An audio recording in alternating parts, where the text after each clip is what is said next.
CBSE board exam के लिए एक बहुत बड़ा गुड न्यूज है, जो बहुत सारे प्रेशर लेकर के स्टूडेंट्स चल रहे हैं कि भाई बोर्ड एग्जाम 2023 फुल मोड में हो रहा है, पता नहीं क्या होगा नहीं होगा।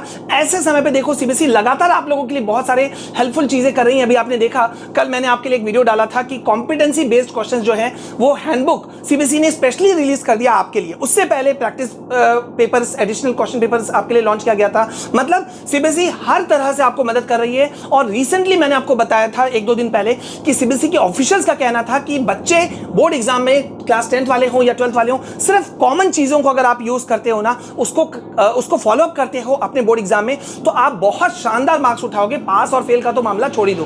फिर भी आप लोगों का बहुत सारा कमेंट था कि सर प्लीज बताइए कि क्या कुछ हो सकता है, क्या हम और अपने नंबर को कैसे इंक्रीज कर सकते हैं, क्या फेल होगा नहीं होगा। ठीक है, तो बहुत कुछ बताऊंगा मैं भी आपको इस पर्टिकुलर वीडियो के अंदर में। तो वीडियो को दबा के लाइक कर दो, और लाइक करते के साथ में भैया सबसे पहले यहां पे जरा सा जल्दी से आओ और इस चीज को देखो। यहां पे देखो, बहुत सारे बच्चे जो पेपर को लेकर के डरे हुए हैं ना, पहले तो दिमाग से डर को निकालो, क्योंकि डर आपको हारने की तरफ लेके जाता है, जीत की तरफ नहीं। देखो अभी तक जितने भी पेपर हुए हैं क्लास 10 12 के तो एंटरप्रेन्योरशिप मेन पेपर हो चुका है, हिंदी हो चुका है, और आज भी एक स्पेशल पेपर ही है, खास पेपर है इंग्लिश, तो आज का भी हम देख लेंगे। लेकिन अभी तक का जो पेपर गया है वो ईजी गया है, and nothing was out of the syllabus. कुछ भी सिलेबस के बाहर नहीं गया है। तो भैया मेरे टेंशन की जरूरत क्या है, क्या लेने की जरूरत है? हाँ, अगर अब आप सोचते हो कि पास और फेल, तो भैया यहां पे पास और फेल का जहां तक बात है, मैं आपको साफ साफ बता दे रहा हूं, कॉपी चेकिंग प्रोसेस को लेकर के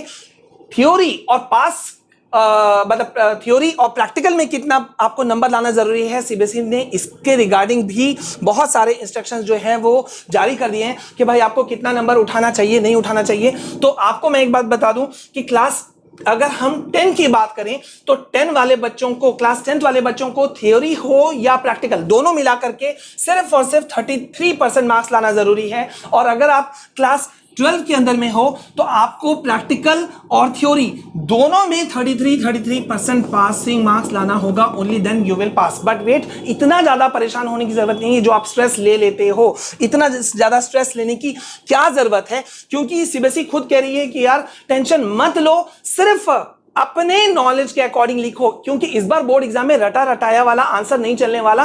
कॉन्सेप्चुअल बेस्ड आंसर मांगा जा रहा है, टू द पॉइंट आंसर मांगा जा रहा है, पेपर प्रेजेंटेशन में ध्यान रखने के लिए कहा जा रहा है। अभी मैं आपको टिप्स दे देता हूं जिससे कि आप अपने पूरे जो टेंशन है ना उससे रिलीव हो जाओगे। इस वीडियो में आगे बढ़े इससे पहले great news, great offer for all the students of class 12, या अगर आप क्लैट की प्रिपरेशन कर रहे हो, क्लैट के एस्पिरेंट हो, क्लैट की तैयारियों में लगे हुए हो, तो भाई आपको भी पता है कि क्लैट के प्रिपरेशन में बहुत सारे गाइडेंस की, नेक्स्ट लेवल की तैयारियों की जरूरत पड़ती है। और ऐसे समय पर अनअकैडमी आपके लिए लेकर आया है एक बहुत ही huge discount. You can save up to 40%। बहुत बड़ा डिस्काउंट है। साथ ही साथ में आपको 2 महीने का फ्री एक्सटेंशन भी मिल सकता है। लिंक मैंने आपको डिस्क्रिप्शन में दिया हुआ है, उसके थ्रू से आप जाओ, मेरे रेफरल कोड विशाल के आर को यूज करना, और जैसे ही आप करोगे तो जैसे ही आप क्लैट सब्सक्रिप्शन बाय करते हो आपको 40% फ्लैट डिस्काउंट मिल जाएगा। लेकिन एक बात का ध्यान रखना, 28 फरवरी से 20% प्राइसेस हाइक होने वाले हैं, तो ये आपको तुरंत करना होगा। बैचेस को तुरंत सब्सक्रिप्शन को लेना पड़ेगा। अब यहां पे ध्यान दीजिए कि क्लैट का 1 साल का अगर आप सब्सक्रिप्शन लेते हो तो आपको मिलेगा क्लैट प्लस सीबीएसई क्लास 12 का 2 महीने का आपको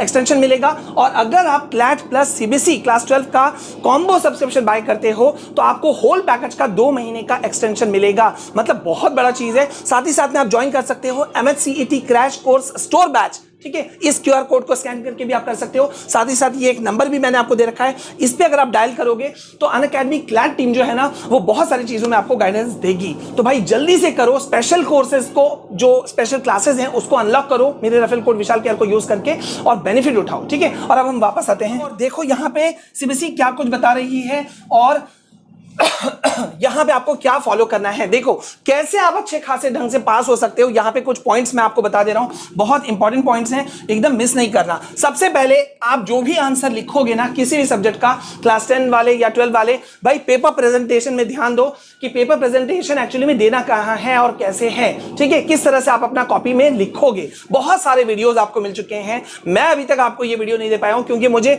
बहुत ताज्जुब और बहुत हंसी होती है कि मतलब पेपर प्रेजेंटेशन के नाम पर बहुत सारे लोगों ने बहुत सारी चीजों को चिपका दिया, लेकिन एक्चुअल चीज क्या है। देखो भाई आपको पता है कि पिछले 15 साल से मैं जो हूं सीबीएसई से जुड़ा हुआ हूं, कॉपी इवैल्यूएशन प्रोसेस से भी, एग्जामिनर के रूप में भी मैं एग्जाम सेंटर्स पे एग्जाम लेने जाता हूं। तो I can tell you more frankly in the more practical way कि भाई आप कैसे आपको अपना मार्क्स स्कोर कर सकते हो। सेकंड पॉइंट यहां पे देखो है पेपर प्रेजेंटेशन के बाद में कि किसी भी हालत में आपको अपने बोर्ड एग्जाम में एक भी क्वेश्चन नहीं छोड़ना है। जानते हो बच्चे मैक्सिमम बच्चे फेल क्यों होते हैं? बहुत सारे बच्चे जो फेल होते हैं उसका सबसे बड़ा रीजन होता है कि वो क्वेश्चंस अटेम्प्ट करके ही नहीं आते। देखो भैया नेगेटिव मार्किंग है नहीं तो आप टेंशन काहे को लिए हुए हो, क्यों लिए हुए हो, सारे क्वेश्चंस अटेम्प्ट क्यों नहीं करते? कुछ भी हो, जो पहले आता है उसे पहले खत्म कर दो, ठीक है, कंप्लीट हो गया। अब जो नहीं आता है उसको सबसे लास्ट में जाकर के अटेम्प्ट करना शुरू करो, लेकिन सारे क्वेश्चंस अटेम्प्ट जरूर करो। अब यहां थर्ड पॉइंट बहुत इंपॉर्टेंट है, ठीक है। ये इंपॉर्टेंट पॉइंट क्या है कि स्टेप मार्किंग। सपोज आपको कोई क्वेश्चन आंसर लिखना, किसी क्वेश्चन का आंसर नहीं पता है, कुछ पॉइंट्स पता है लेकिन पूरा नहीं पता है, चाहे कोई भी सब्जेक्ट है, तो उसके कुछ स्टेप्स, कुछ पॉइंट्स तो लिख दो। कुछ पॉइंट्स भी लिखोगे तो सीबीएसई का साफ साफ इंस्ट्रक्शन है कॉपी चेकर्स को, मुझे भी मिला है कि स्टेप मार्किंग के मार्क्स आपको दिए जाएंगे। देन नेक्स्ट थिंग इज कि इस बार ध्यान रखा जाएगा कि वर्ड लिमिट पे आप क्या कुछ कर पाते हो या नहीं। तो 80 से 100 वर्ड के बीच का अगर आपको वर्ड लिमिट दिया जा रहा है किसी पर्टिकुलर क्वेश्चन में, तो आप 80 से 90 तक में जाकर के खत्म कर दो, 100 पहुंचने की जरूरत बिल्कुल नहीं है। ये नहीं करना कि आपको उस क्वेश्चन का आंसर बहुत अच्छे से आता है तो आपने 40 वर्ड में कहा है तो आप 70 चले गए, 80 चले गए, मार्क्स नहीं मिलेंगे, मार्क्स नेगेटिव हो जाएंगे। तो ये काम नहीं करना, ये नहीं करोगे तो एकदम पास होगे। इसके बाद का जो ये दो है, ये मोस्ट इंपॉर्टेंट चीज है और हर साल बच्चे इसे खोजते हैं कि भाई ग्रेस मार्क्स तो आपको मिल ही रहा है, मॉडरेशन पॉलिसी तो लग ही रहा है। अगर आप, अभी भी मैं देख रहा हूं कुछ बच्चे कह रहे हैं कि सर हमारा जो सेट पेपर है, 12th वाले बच्चों ने कहा सर एक सेट पेपर हार्ड आया था, एंटरप्रेन्योरशिप में भी कहा था, ठीक है, हिंदी में भी कहा था। तो बच्चा डरना नहीं है क्योंकि आपको मॉडरेशन पॉलिसी लग जाएगा, क्योंकि सीबीएसई का रूल है अगर कोई सेट पेपर दूसरे सेट पेपर से हार्ड होता है तो उसको इजी कर दिया जाता है। उस वाले सेट वाले पेपर के बच्चों को जिनको वो क्वेश्चन पेपर मिला उनको मार्क्स दे दिया जाता है, तो टेंशन नहीं लेना है, ठीक है। अब यहां पे ये 3 पॉइंट्स को एकदम ध्यान देना। कोई भी क्वेश्चन का आंसर आप लिखोगे आप बहुत अच्छा स्कोर करोगे अगर आप आंसर करोगे टू द पॉइंट वे में, घुमा फिरा के नहीं, पॉइंट्स में आंसर इस बार देना। अभी तक आप पैराग्राफ में लिखते हो ना, इस बार पॉइंट्स में देख करके देखो और फिर देखो कि क्या कुछ होता है।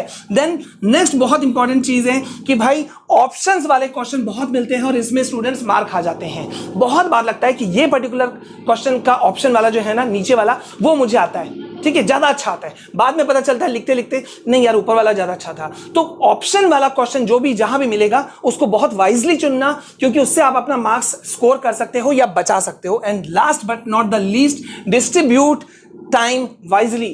पूरा 3 घंटा का पेपर है, 10 मिनट रिवीजन के लिए रख दो, लास्ट रिवाइज के लिए, तो बचा आपका 2 घंटा 50 मिनट। 2 घंटा 50 मिनट आपके लिए एनफ है जिसमें आप बोर्ड को फोड़ करके आ सकते हो।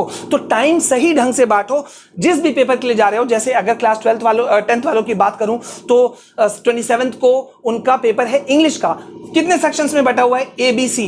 तो बांट दो टाइम की, सेक्शन ए में कितना देना है, बी में कितना देना है, सी में कितना देना है, और फिर घड़ी पे नजर रखो कि आप कैसे कैसे पेपर दे रहे हो। जैसे ही आपका मान लो आपने रखा था कि सेक्शन ए में मुझे लगना चाहिए सपोज 40 मिनट्स, तो 40 मिनट्स जैसे ही कंप्लीट हुआ आपको वहां से लीव करके पहुंच जाना होगा सेक्शन बी में। इतना स्पीड तो दिखाना पड़ेगा, बस इतना करो और देखो यार आप झंडे गाड़ कर आओगे, काहे को टेंशन ले रहे हो। तो वीडियो को दबा के लाइक करो, कमेंट में लिख दो सर हम लोग जीत कर आएंगे और पॉजिटिविटी फैलाएंगे, ठीक है, नेगेटिविटी यहां कोई बात नहीं होने वाली। और आज का पेपर एनालिसिस क्या होगा 12th का, वो भी मैं आपके लिए शाम तक जरूर ले आऊंगा। तो बने रहना मेरे साथ में, मिलते हैं नेक्स्ट वीडियो में, तब तक के लिए जय हिंद जय भारत।